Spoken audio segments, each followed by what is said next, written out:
Bonjour à tous et bienvenue pour cette nouvelle vidéo dans le cadre du PLIB, donc le prix littéraire de l'imaginaire Booktuber, qui je le rappelle est un prix qui va récompenser, qui récompense le meilleur livre francophone sorti de l'année précédente. Donc là on est sur l'édition 2020, mais qui va récompenser le meilleur titre francophone 2019, qui sera élu en fait par un jury constitué de blogueurs, instagrammeurs et youtubeurs. Et à travers en fait plusieurs successions en fait d'étapes où en fait on réduit l'entonnoir de romans. On commence avec une centaine de romans pour en finir en fait à une sélection de 5 pour enfin faire le vote final et élire pour ce jury là en tout cas le meilleur livre francophone sorti en 2019. Je vais donc là vous parler dans cette vidéo d'un finaliste des 5 parce que je le rappelle qu'en tant que membre du jury, je dois lire les 5 romans qui font partie de la finale. J'ai déjà lu Féline et Mère morte, qui sont deux excellents titres que j'ai vraiment beaucoup aimé. Et donc là, je vais vous parler d'un troisième titre que j'ai lu donc de ces 5 finalistes. Il s'agit du premier tome, je ne sais pas si ça va être une duologie ou une trilogie, je ne sais pas. Il s'agit des Les Brumes de Cendre Lune, le tome 1, Le Jardin des âmes, de Georgia Caldera. Voilà le premier. Donc les Brumes de Cendre Lune nous dépeint en fait un univers qu'on imagine en fait futuriste par rapport au nôtre, parce qu'on comprend que ce qu'on a vécu a quand même eu lieu même dans un monde complètement différent. On a des êtres supérieurs qui ont fait leur apparition, des dieux comme ils se font appeler, ils ont des pouvoirs et ils ont pris en fait la dominance du monde sous un monde un petit peu de quelque part un petit peu de terreur. Pour assouvir en fait une sorte de paix globale. En fait, par cette terreur, ils arrivent du coup à contrôler le monde. Et on est dans un monde très gothique, très dans cet esprit-là, où il n'y a aucune végétation en fait. Donc vraiment quelque chose avec beaucoup de pierres, mais dans cet esprit vraiment très vampirique, gothique. Et en fait, ces dieux, pour assouvir en fait leur domination, utilisent leur pouvoir en fait pour en fait le dieu suprême a le don de pouvoir lire dans l'esprit en fait de toutes les communautés, et dès qu'il va déceler chez certains des pensées en fait négatives envers le gouvernement en place, envers le règne en place, il va en fait envoyer son exécuteur, l'ombre comme il se fait appeler, pour éliminer en fait ces personnes qui seraient susceptibles de peut-être vouloir commettre une révolte au sein de son empire, et donc ils sont éliminés et exposés aux yeux de tous sur un grand arbre. En fait, il expose les corps des personnes qui sont tuées, qui auraient été susceptibles de se rebeller. Donc on est dans cette société où en fait les gens évitent d'avoir ce genre de pensée parce qu'ils ont envie de vivre et de ne pas mourir. Donc tout cet esprit en fait de rébellion et de vengeance est forcément coupé directement par le biais de cette domination qu'ont les dieux. Donc les dieux sont quand même plus grands, c'est des êtres qui font à peu près 3 mètres de haut, donc ils ont chacun un petit peu des dons et des pouvoirs. Et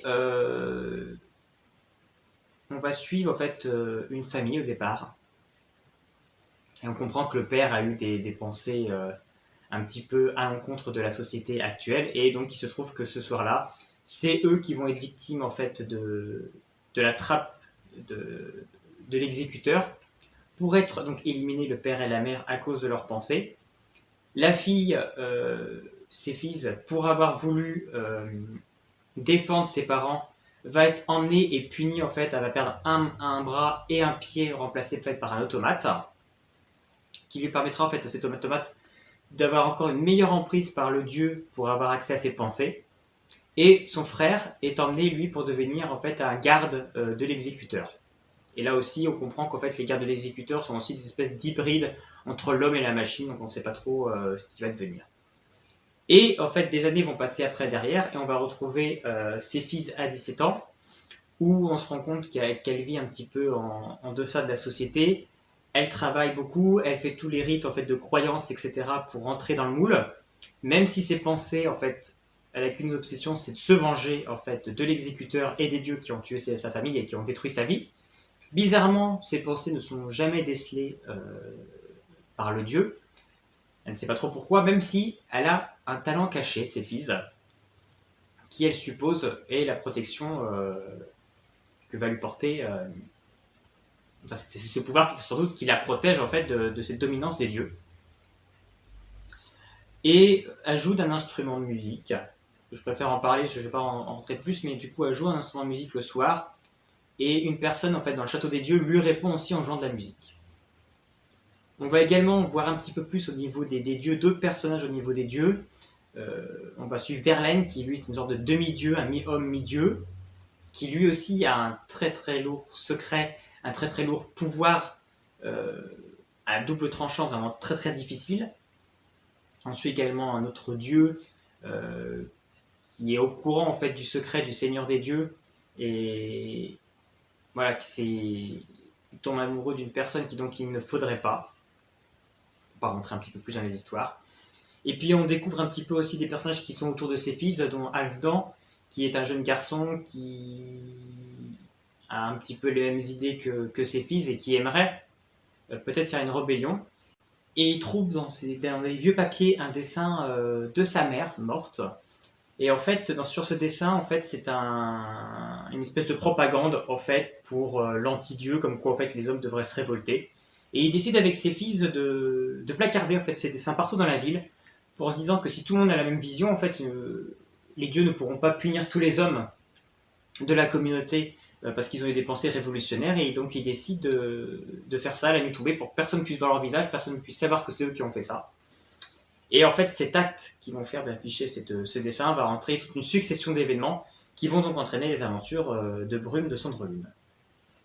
Voilà un petit peu le résumé pour en parler. Donc voilà, on a plusieurs personnages, on va suivre le côté des dieux, le côté des humains, enfin, sur la théorie du livre. Donc vraiment, le début, en fait, je trouvais qu'il était intéressant. On est pris dans l'histoire, l'univers est vraiment très très intéressant.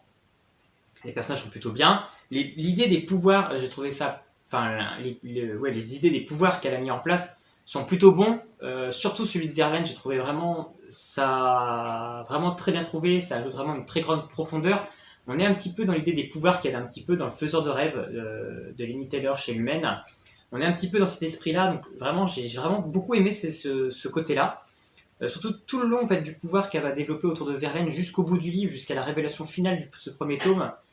J'ai vraiment trouvé ça vraiment très très très intéressant et c'est vraiment le gros plus du roman. J'ai un peu moins aimé le pouvoir de ses fils parce que en fait ça donne peut-être trop l'idée de comment tout va se finir. Il y a quelque chose d'assez un petit peu téléphoné en fait sur son pouvoir. On sent qu'en fait c'est une sorte de clé peut-être vis-à-vis du pouvoir de Verlaine. Néanmoins, on sent que Verlaine et ses fils ont une connexion parce qu'ils peuvent aller en fait, ils ont accès à un autre monde, à un autre espace-temps où ils se voient dans une autre époque. Enfin, c'est assez particulier. On ne sait pas forcément plus, on ne sait pas forcément ce que c'est que cet autre monde où ils vont et ce que c'est et quels liens ils ont. Donc, je suppose que tout ça, c'est des réponses qu'on aura dans le deuxième tome. Donc, peut-être que ça rendra en fait ces révélations rendront peut-être crédible en fait le pouvoir qu'a ses fils. Sinon, je trouve ça un petit peu téléphoné. C'est vrai que voilà, le pouvoir de Verlaine est vraiment très très intéressant. Donc j'ai aimé qu'on voit un petit peu d'autres dieux et un petit peu ce qu'ils vivent et qu'ils se posent des questions par rapport à un petit peu, on voit que tout n'est pas forcément, c'est pas forcément les gentils et les méchants, donc ça j'ai trouvé ça plutôt intéressant. Même qu'on suive le Seigneur des dieux, c'est plutôt bien. J'ai aimé qu'on voit d'autres humains comme Halfdan et son père, donc tout ça c'était vraiment très très intéressant. Donc il y avait vraiment de quoi faire un très bon roman. Et j'ai aimé toute la partie par rapport à la musique, en fait, au début, quand il y a eu cette espèce de chapitre à la fin où on parle de musique, qui ajoute du violon, qu'il y a quelqu'un qui lui répond au piano, alors j'ai trouvé ça très bien, je trouvais ça intéressant d'ajouter de la musique dans le roman, je trouve que c'est ajouter un autre art dans la littérature, je trouvais ça vraiment, ça ajoutait une touche originale. Donc tout ça faisait qu'en fait, j'étais vraiment très très emballé par le livre. Et en fait, au fil de ma lecture, j'ai un petit peu décroché parce qu'en fait... toutes les petites choses que je pouvais aimer, que je pouvais adorer dans ce roman, se perdaient en fait au fur et à mesure pour entrer dans quelque chose que je n'ai pas du tout apprécié. Voilà, cet aspect de musique qu'on a en fait, s'est perdu dans le livre, on en a limite plus trop reparlé, ou plus trop en faire autant mention que j'aurais aimé. Donc ça, je trouvais ça un petit peu dommage, même si peut-être que dans le tome 2, elle en parlera plus. Et je trouvais ça sympa en fait qu'au début, qu'on suive plein de personnages.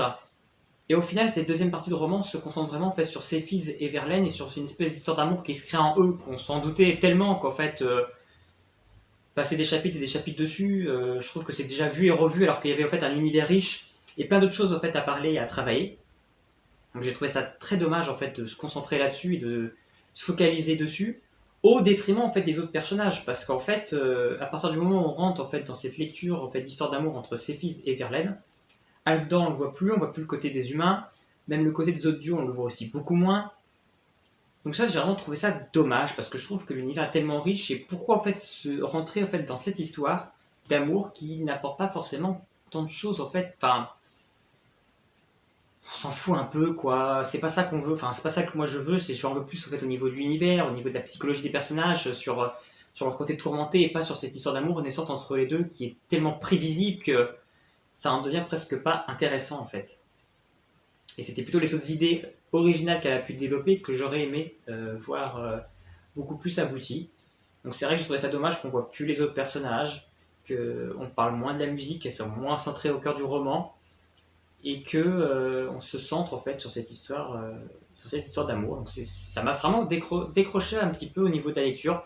Et à la fin, voilà, on a un ou deux chapitres qui remettent un petit peu les choses à clair en relançant le récit et en relançant en fait l'envie de savoir la suite parce qu'on a un cliffhanger à la fin du tome qui est vraiment intéressant et qui laisse beaucoup de possibilités et qu'on a forcément envie de savoir comment tout ça va tourner. Donc la fin est plutôt intéressante, le début était très intéressant, l'univers est très intéressant, mais voilà, on est parti sur une facilité autour de cette histoire d'amour qui m'a donné une demi-teinte sur ce roman au niveau de la deuxième partie en fait de ma lecture sur ce titre.